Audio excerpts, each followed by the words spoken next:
Well, that was a disappointment. Gee, Mark, we had a brand new intro that we put together for you today, and the computer crashed just before, after 1 o'clock, and I went to play it then, and it didn't work. Oh, Brent, there's always next week. We'll get it going then, eh? There is always next week. Best laid plans go astray, huh? That's some part of life. You've got to recover and, get back on the horse. And move on. Look, maybe that's what's happened with the government and the GST. If nothing else in the last 24 hours, I have learnt what horizontal fiscal equalization means, HFE. Had you ever heard of that before? Oh, yes, I studied economics at university and had different positions in the federal parliament where you come across that obscure term buried in the middle of dust-covered textbooks. So it basically means that as part of the Commonwealth, as part of being one nation, we try to carry the weaker states, the states that haven't done as well financially. So you equalise across the Commonwealth the capacity of state governments to provide basic services in health, education and transport. And federal government grants have always been loaded up that way.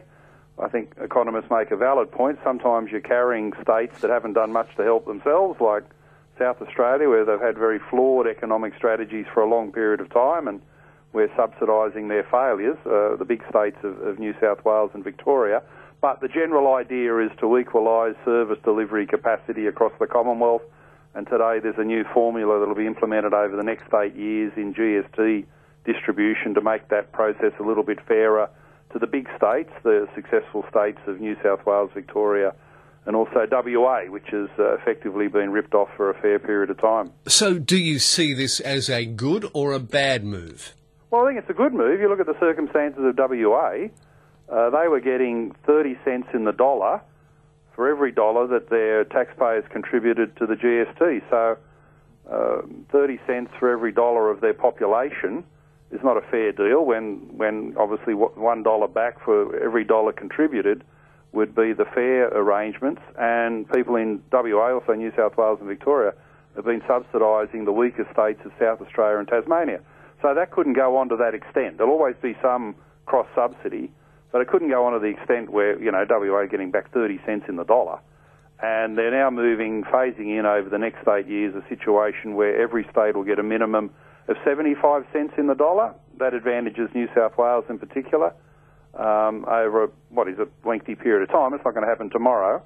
And the system will be benchmarked around the level of service delivery in New South Wales and Victoria, which is also beneficial to the larger states. So it's still a system that's loaded to help the weaker states, but not as unfair as it has been starting in the period of the Gillard government.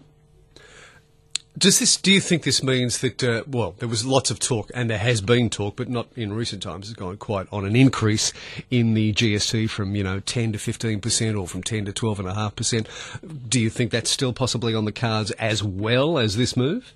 No, I don't think the government's going down that path, within 12 months of a federal election. There won't be a percentage increase in the GST, but as the economy grows and people spend more, obviously more GST money goes into the coffers in Canberra, and over the 8-year period they'll use that natural increase, if you like, in GST revenue to subsidise the states, to change the formula so that WA, New South Wales and Victoria can be brought up to scratch in a fairer system without the smaller states losing out. So no state will get less money, but they'll be getting a smaller share of a bigger pie. How will we pay for it?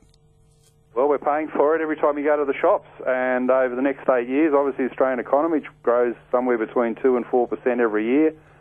People spend more, they pay more in GST to Canberra, and that extra money coming in, Scott Morrison is planning to use that. 8 years is a long time in federal politics. This is, the re-election of the term or government twice. There's so many long-term plans out there for company tax cuts, for personal income tax cuts. You'd have to hold your breath for 8 years to see all these plans implemented.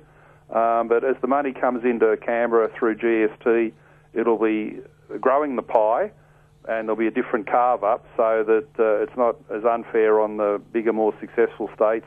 The smaller states won't lose any amount of money in gross terms, but they'll get a smaller share of the overall pie. So it's a good move. I think over time, like if you actually took money away from the states, South Australia and Tasmania right now, they wouldn't sign up to it. You've got to do this, to some extent, unfortunately by consensus. you've got to get all the states to agree to be part of the Commonwealth. You know, WA's had a move to break away from Australia. There's still people over there who signed petitions to secede from the Australian Commonwealth. That's how strongly they've felt about being ripped off under the GST. And in New South Wales, we should have felt that. You know, we're obviously a bigger state. We're not going to leave the Commonwealth. That's ridiculous. But we should have had a higher profile campaign to get our fairer share of GST revenue. So New South Wales, the winner, that's good. But you've got to, you know, help these other states to stay part of the Commonwealth, and the fact they don't lose any gross amount of financial assistance is probably the only way you can do it. But, you know, I've got to come back to that starting point. South Australia went down the path in the 60s and 70s of subsidised car manufacturing, and the car companies left, and now they want subsidised submarine and defence material manufacturing. They're always looking for a handout in South Australia. And the truth is, they need to be more competitive without relying on taxpayer subsidies, because very often taxpayer subsidies will kill private enterprise because the companies tend to bludge off that money instead of making themselves more productive and more competitive. So I'd also like to see a message to South Australia, come on, you're going to have to pull more of your own weight instead of the rest of the country carrying what in many respects has been an economic basket case for the last 30 or 40 years. Okay. Tony Abbott's back in the news this week. He's thrown another hand grenade into the energy debate and his war with Malcolm Turnbull. He's called for Australia to withdraw from the global emissions reduction deal that he actually signed up to. Well, he did. It's a damning commentary on his own prime ministership. You know, if Abbott was in control of all these policies, why did he sign up to something that he's now saying is fundamentally flawed? And, you know, there's a lot of things to admire about Tony Abbott, but his stance on climate change, he's had more positions than the Kama Sutra. He's been in favour, he's been against it, favour, against it. I think he came into the prime ministership really, in his heart of hearts, as a climate change sceptic. Right. But he didn't have the leadership and essentially the guts to say, look, I'm going to stand on that belief, and that's going to be a mark of his leadership of the country. So he didn't back that. He went along with the Paris Agreement. Now, of course, on the backbench, he's saying it's all wrong. Well, I think he loses credibility on two fronts. One is, well, look, you had your chance as Prime Minister, and you muffed this up. And the second thing is, you're saying this now just to get at Turnbull out of that spiteful contest between the two men. At the end of the day, Brent, I don't think it matters too much whether Australia's in or out of Paris, because these are non-binding targets that don't have any penalty. And the United States has dropped out. The arrangements for India and China are weak. And those three countries combined, USA, China, India, have over 50% of the world's carbon emissions. So for them, the Paris Agreement is meaningless. So whether Australia's in or out doesn't matter. But I think Tony Abbott should have realised that in the first place. The $1.3 billion climate change that, you know, we have pledged to it, where does it go? That was a listener question. Well, I don't know if we give that much directly to the Paris Agreement, do we? Certainly not in any single year. Look, there's sometimes a bit of confusion about what's happening with climate change spending. What you normally find is not a lot of this is off the Commonwealth budget, but because we've got a renewable energy target, it's a cost to companies, and it's passed on to electricity consumers mainly. Yeah. So people pay for this money as consumers more than taxpayers. If there is a $1.3 billion amount, it's over a longer period of time, isn't it? It's not an annual... It surely couldn't be an annual No, it's not an annual payment. No. Maybe there's something that happens that we're contributing to international research about carbon abatement and all that sort of thing. But the biggest cost in Australia is through the renewable energy target, which is a cost to companies, and it shows up in our electricity bills. You know, gee, I think we'll still be talking about this in years to come, won't we? Well, you know, I've got to say there is evidence that the temperatures are warming. Australia, since the beginning of the 1800s, has had a 1 degree increase in temperatures. Now, this is nowhere near as rapid as what the scientists were saying 10, 15 years ago. Alarmist predictions like Tim Flannery saying Sydney's dams would never fill again. Well, that was just all hogwash. So it's been a terrible debate, climate change, because somewhere in the middle of this debate there is a scientific argument about doing something. But at one extreme you've got sceptics, at the others you've got alarmists. It's left versus right-wing politics, and it's just been dreadful. And the impact on consumers with rising electricity bills has been horrific, and we've lost the main game. Australia shouldn't be worried about international agreements, shouldn't be worried about targets. What we should be worried about is finding a power generation source that is reliable, cost-efficient, and has no carbon emissions. And we are a perfect nation for nuclear power.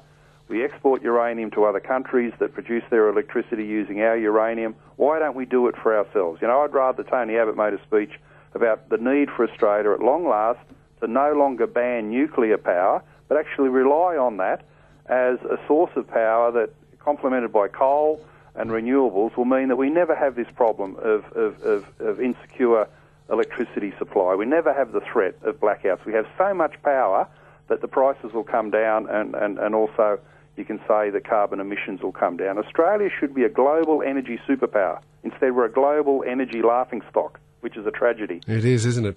The ANU are at it again. They're demanding all new staff undertake a cultural awareness training that endorses a treaty with Indigenous Australians. What's this all about?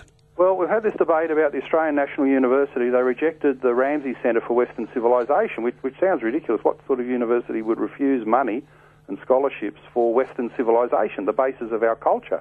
Why we're here, you know, why we're talking on the radio, an invention of Western civilisation. And there's a debate about the direction of that university. My view is, having studied a lot of the academic work in these universities, they've gone radically left-wing. They don't actually have diversity. They don't actually have academic freedom.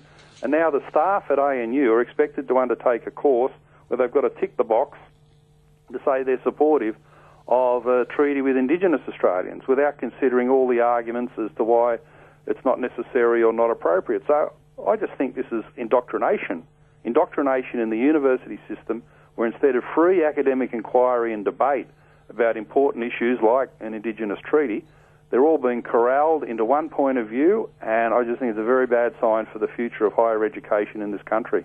Seems to be the way it's going, though, with the ANU. Well, it does. It's a hotbed of left-wing activity. It's not genuine academic inquiry, and a lot of it is directed to denigrate Western civilisation, to say there's nothing good about Western culture, all the inventions, the benefits of democracy, none of these things are relevant to modern Australia, and to go down the path of what they call it postmodernism, which is basically to question every single achievement we've ever made in technology, in science, in history. And, you know, you pass it on to younger people, no wonder rates of mental illness are rising, because for young people it's inherently confusing to say there's been nothing good about Western culture. Why are we funding universities that basically are fouling our own nest as a nation? Very true. Just before we go, I couldn't let you go without making a comment on the sticks and stones will break your bones, but names will never hurt you saga. This David Leyonhjelm and Sarah Hanson-Young, it continues to have life. I think that Sarah Hanson-Young has threatened litigation. She's given him a week to apologise or something, and then if he doesn't apologise, they'll bring in the lawyers. Well, I wish they just left it in the parliamentary chamber where they had a bit of an exchange, and I think if it had been left at that this time last week, it would have been appropriate. But David Leyonhjelm has gone out there and doubled down on talking about the other senators' sex life. Now, you know, I don't like Sarah Hanson-Young. I disagree with 99% of the things that she says, and in many respects for me, she's a political fool. But we've got to acknowledge even fools have got the right to privacy. Mm-hmm. And I'm not comfortable with the idea of rumours in Parliament House, and that's what Leyonhjelm's based this on, rumours in Parliament House being used to give the impression a woman is asleep around. You know, that's what's going on here. And I just think that's wrong. You know, if it was one of our daughters, you'd punch him in the nose for doing that. I mean, the language is wrong, and what rumours in Parliament House...